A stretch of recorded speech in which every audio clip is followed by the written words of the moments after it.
Hello friends, welcome my Joy edition YouTube channel. Joy edition YouTube চ্যানেলে আবার স্বাগত প্রত্যেককে এই ভিডিওতে। তো আজকে আমি যে বিষয়টি নিয়ে আলোচনা করতে চলেছি সেটি গুরুত্বপূর্ণ একটি বিষয় হতে চলেছে।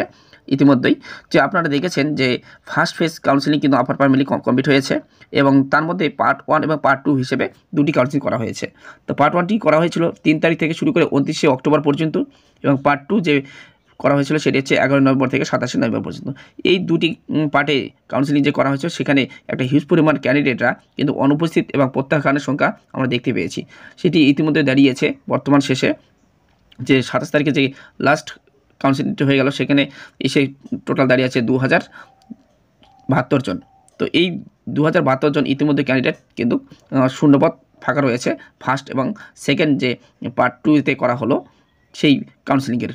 এবং ইতিমধ্যে আবার আমরা দেখতে পাচ্ছি যে ইতিমধ্যে প্যারা টিচারদের যে 10% সংরক্ষিত রয়েছে এবং তাদের যে প্যানেল একটি ইতিমধ্যে প্রকাশ করা হয়েছে। আপনারা যদি না দেখে থাকে অবশ্যই ওয়েবসাইটে গিয়ে সেটি দেখে নাও। আমি যেহেতু এই ভিডিওতে সেটি প্রকাশ করছি না, তো ইতিমধ্যেই প্যারা টিচারদের জন্য কিন্তু 10% যে সেখানে সে 1872 জনের কিন্তু একটা প্যানেল প্রকাশ করা হয়েছে ওয়েবসাইট থেকে। তো আপনারা একটু দেখে নেবেন। আর আমি যেটা আলোচনা করতে চলেছি ডিসেম্বরের কবে থেকে যে পরবর্তী যে কাউন্সিলিং সেটি হতে চলেছে এবং ওয়েটিং লিস্ট থেকে কি পূর্ববর্তী যে শূন্যপদ রয়ে গেল সেগুলিকে পূরণ করা হবে কি না, তো এই বিষয়টা বিস্তারিত আলোচনা করব। তো অবশ্যই আপনারা শেষ পর্যন্ত স্কিপ না করে দেখবেন। আর আমার চ্যানেল নতুন দর্শক যদি হয়ে থাকবে এটা আপডেট পাওয়ার জন্য অবশ্যই চ্যানেলটি সাবস্ক্রাইব করবে, বেল আইকনটি বাজিয়ে দিতে ভুলবেন না। তাহলে কী হবে, পরবর্তী আপডেটগুলো সবার আগে আপনাদের কাছে গিয়ে পৌঁছাবে। তো দেখে নাও কি আপডেট উঠে আসছে। তার আগে 10% যে প্যারা টিচারদের জন্য প্রকাশিত হলো প্যানেল সেই বিষয়ে একটু বিস্তারিত আলোচনা করছি। দেখে নাও কি বলা হয়েছে। তো আপার প্রাইমারি যোগ্য প্রার্থীদের তালিকা প্রকাশ করলো স্কুল সার্ভিস কমিশন। 2016 সালের আপার প্রাইমারি অর্থাৎ উচ্চ প্রাথমিক নিয়োগ প্রক্রিয়ায় যে 10% পদ প্যারা টিচার অর্থাৎ পার্শ্ব শিক্ষকদের জন্য সংরক্ষিত ছিল সেখানে নিয়োগের জন্য যোগ্য প্রার্থীদের নামে তালিকা প্রকাশ করা হয়েছে ইতিমধ্যেই। আপার প্রাইমারি নিয়োগ প্রক্রিয়ায় প্যারা টিচারদের জন্য তালিকা প্রকাশ করলো স্কুল সার্ভিস কমিশন, অর্থাৎ সেই তালিকায় যে 1872 জনের নাম ইতিমধ্যে রয়েছে। কমিশনের তরফে জানানো হয়েছে 2016 সালের আপার প্রাইমারি বা উচ্চ প্রাথমিক নিয়োগ প্রক্রিয়ায় যে 10% পদ প্যারা টিচার বা পার্শ্ব শিক্ষকদের জন্য সংরক্ষিত ছিল সেখানে নিয়োগের জন্য যোগ্য প্রার্থীদের নামের তালিকা প্রকাশ করা হয়েছে। প্রাথমিকভাবে ভেরিফিকেশন হয়ে গিয়েছে প্রার্থীদের। যে প্রার্থীরা যে 90% পদে নিয়োগের জন্য ইতিমধ্যে পার্সোনাল টেস্টে বসেছেন তাদের নাম নয়া তালিকায় নেই। অর্থাৎ যারা 90% পদে চাকরির যে পার্সোনাল টেস্ট দিয়েছেন তাদের কিন্তু এই যে তালিকা তার মধ্যে তাদের নাম নেই, কারণ তাদের আর নতুন করে পার্সোনাল টেস্ট দিতে হবে না এবং যাদের পার্সোনাল টেস্ট দিতে হবে তাদেরই কিন্তু এই লিস্টটি প্রকাশিত করা হয়েছে যে 1872 জন। হয়তো অনেকে বিভ্রান্ত হবেন যে আমার নামটি নেই, তারা কিন্তু পার্সোনাল টেস্ট দিয়েছেন ইতিমধ্যে যারা প্যারা টিচার ছিলেন, তাদেরকে আর দিতে হবে না বাড়তিগুলো যারা ইতিমধ্যে নাম নেই। তবে কমিশনের তরফে এটাও স্পষ্টভাবে জানানো হয়েছে যে এই তালিকায় নাম আছে মানেই যে চাকরি প্রার্থীরা যে পার্সোনাল টেস্টের জন্য ডাক পাবেন তেমনটা নয়। 1:1.4 অনুপাতে এবং নির্দিষ্ট নিয়মের ভিত্তিতেই পার্সোনালিটি টেস্টের তালিকায় প্রার্থীদের নাম অন্তর্ভুক্ত করা হবে। আদালতের রায়, বয়সসীমা এবং নথি যাচাইয়ের বিষয়গুলি আছে। ফলে এখন যে তালিকা প্রকাশ করা হলো সেটা যোগ্য প্রার্থীদের চূড়ান্ত তালিকা নয় বলে কমিশনের তরফ থেকে জানানো হয়েছে। তো আপনাদের যে লিস্টটি প্রকাশিত করা হয়েছে 1872 জন, তো এরা প্রত্যেকেই যে এম প্যানেলভুক্ত সেটা কিন্তু নয়। এখানে যে পার্সোনাল টেস্ট করা হবে এবং 1:1.4 এই অনুপাতে কিন্তু আপনাদেরকে কিন্তু বাছাই করা হবে। এই বিষয়গুলি কিন্তু এবার ছাড়াও বয়স সীমা থেকে শুরু করে নথি যাচাই এগুলো বিষয় রয়েছে, ঠিক আছে। তারপরে কিন্তু ফাইনাল একটা প্যানেল 10% একটা লিস্ট হবে। যেদিন প্যারা টিচারদের সেই তালিকা প্রকাশ করা হয়েছে সেদিন কিন্তু উচ্চ প্রাথমিকের কাউন্সিলিং শেষ হয়েছে 90% আসনের।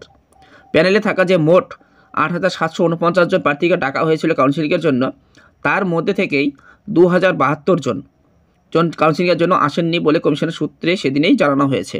তাহলে আপনারা হয়তো এটাও জানে ফেলেছেন যে টোটাল কিন্তু ইতিমধ্যে কাউন্সিলিং কমপ্লিট করা হয়েছে 8749 জন, যে ফার্স্ট ফেজের পার্ট 1 এবং পার্ট 2তে কাউন্সিলিংয়ে যে ডাকা হয়েছিল তার মধ্যে থেকেই 2072 জন কাউন্সিলিংয়ে আসেননি। ইতিমধ্যে কিন্তু সেটি প্রকাশ করেছে স্কুল সার্ভিস কমিশনের তরফ থেকে। মঙ্গলবার কমিশনের চেয়ারম্যান সিদ্ধার্থ মজুমদার মহাশয় তিনি কিন্তু জানিয়েছেন যে প্রার্থীদের নাম প্যানেলে ছিল তাদের কাউন্সিলিং প্রক্রিয়া সুষ্ঠুভাবে সম্পন্ন হয়েছে। কোনো প্রার্থী কাউন্সিলিংয়ে আসেননি, আবার কোনো প্রার্থী আবার কাউন্সিলিংয়ে এসেও প্রত্যাখ্যান করেছেন। তো এটি তো আমরা সবাই জানি যে কিছু কিছু প্রার্থী কিন্তু যাদের নাম ছিল তারা সুষ্ঠুভাবে কমপ্লিট হলেও কোনো কোনো প্রার্থী কিন্তু তারা বিভিন্ন কারণে কিন্তু কাউন্সিলিংয়ে আসেননি, এবং কেউ কেউ আসে হয়তো স্কুলের দূরত্ব দেখে তারা অনেকেই কাউন্সিলিংয়ে যে স্কুল সেটি প্রত্যাখ্যান করেছেন। সেই পরিস্থিতিতে ওয়েটিংয়ের লিস্টে যে প্রার্থীদের নাম আছে তাদের কাউন্সিলিং করা হবে। তো শীঘ্রই সেই কাউন্সিলিং যে প্রক্রিয়া সেটি শুরু হবে বলে কিন্তু জানিয়েছেন কমিশনের চেয়ারম্যান। তবে ঠিক কবে থেকে সেই প্রক্রিয়া শুরু হবে সেটা কিন্তু নির্দিষ্টভাবে তিনি এখনও জানাননি সেই বিষয়টি।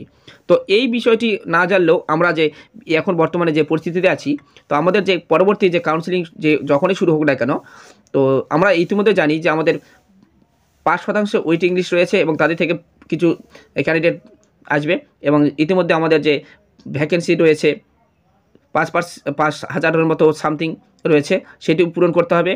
এছাড়াও টোটাল আদালতের নির্দেশে যে টোটাল আমাদের ছিল 14,052 জন, তার মধ্যে থেকে ইতিমধ্যে আমাদের 8,749 জনের কাউন্সিলিং করা হয়েছে। তার মধ্যে থেকেই আবার 2,072 জন কিন্তু ইতিমধ্যেই ভ্যাকেন্সি আবার ওখান থেকে বেরিয়েছে। তাহলে সেটি সম্পূর্ণ ওয়েটিং লিস্ট থেকে পূরণ করা হবে। এছাড়াও 10% যে ইতিমধ্যে প্রার্থীদের জন্য প্যানেল প্রকাশিত হলো, এবং তাদেরকেও কিন্তু আবার পার্সোনাল টেস্ট করা হবে এবং তাদের ভেরিফিকেশন করানো হবে।